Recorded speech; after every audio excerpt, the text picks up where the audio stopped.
অনেক দিন পর আজকে সবাই মিলে একসাথে খাওয়া দাওয়া করব, জমিয়ে আড্ডা দেবো চলে গিয়েছিলাম ওই বাড়ি। গিয়ে দেখি বাবা পুজো করছে আর তখন মা রান্নার ব্যবস্থা করছে।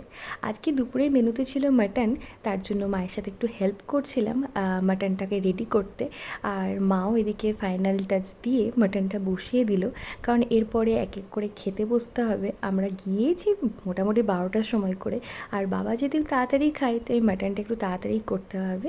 তারপরে আমরা বসে গেলাম খেতে। ছিল ভাত, করলা ভাজা, পটল ভাজা, মাছ ভাজা, মাটন আর রায়তা। দুপুরে সবাই মিলে খুব জমিয়ে, মানে অনেক দিন পর একসাথে সবাই মিলে খেতে বসলাম। আর খেতে খেতেই আমাদের ঠিক হলো যে অনেক দিন মলুটি যায়নি, কারণ এবছর আমাদের কালী পুজো ভাইফোঁটা হয়নি, আর সেই জন্য মলুটিও যাওয়া হয়নি। তাই খুব মন টানছিল যাওয়ার জন্য, তাই মা, আমি আর বল্টু বেরিয়ে পড়লাম টোটো করে মলুটি যাওয়ার জন্য। মলুটি যেতে আমার সবসময় ভালো লাগে, কিন্তু এবারে না রাস্তাটা খুব খারাপ ছিল, মানে একদম আগের মতন রাস্তা নেই, অনেকটা জায়গা খারাপ রাস্তা। কিন্তু খুব সুন্দর লাল লাল লাল এক ধরনের ঘাস ফুল জানি না কি বেরিয়েছিল, যেটা এর আগে আমি কখনো দেখিনি। খুব ভালো লাগছিল দেখতে। দূরে দেখা যাচ্ছে যে কুয়াশার মতন হয়ে গেছে, আর সেগুলো দেখতে দেখতেই আমরা চলে এলাম মলুটি। আর মা এখানে দাঁড়িয়ে একটু ফটো তুলছিল, খুব সুন্দর লাগছিল চারিদিকটা নিস্তব্ধ। আর ওয়েদারটাও এখন খুব সুন্দর, মানে গরম নেই অথচ ঠান্ডাও পড়েনি।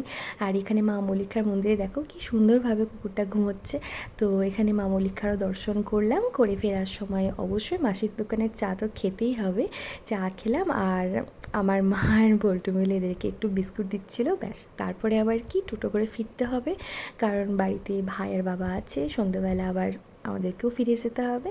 চলো দেখা হবে নেক্সট ব্লগে, টাটা।